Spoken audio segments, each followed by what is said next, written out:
we coming up to 41 minutes into the podcast. And as we coming up to the end of the podcast, I always ask everyone that joins the podcast. And I do want to say I do appreciate you, you know what I'm saying, for Oh yeah, for taking sure. the I appreciate you too, man. man, giving us the opportunity to do this. And Oh yeah.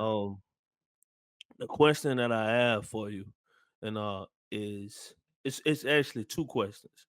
And Okay. the first one is it's about what advice would you give since you said you start your business at 19?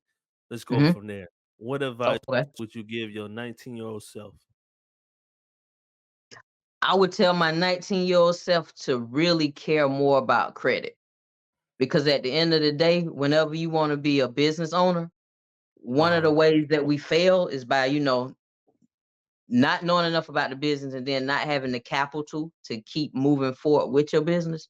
So it's like if you really, really learn about credit and know how to properly use credit, that can give you a faster route to really being able to be successful in your business with knowing how to properly, spread out the dividends and the actual money that you're receiving. So for me, I would take credit more seriously because when you have the startup capital that you need, you can breathe a little bit more easier and think more clearly than feeling like, oh, I got to figure it out. I got to do this. I got to do that. I got to do this. I got to do that. It's putting you in a better position to, think with more clarity. So definitely taking my credit more seriously and really knowing how to properly use business credit from a business, perspective.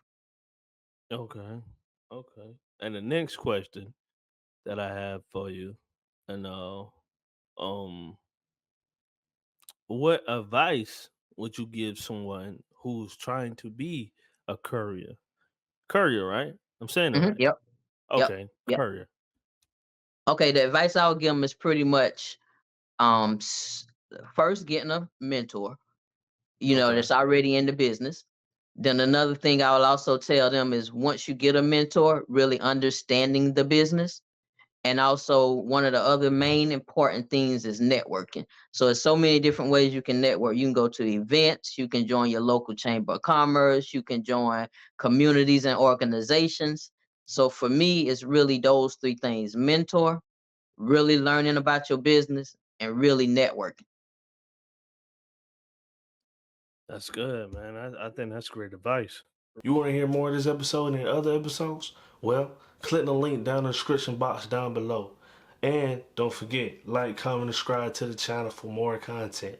That being said, day by day, it's a better day. Swim for life. We out.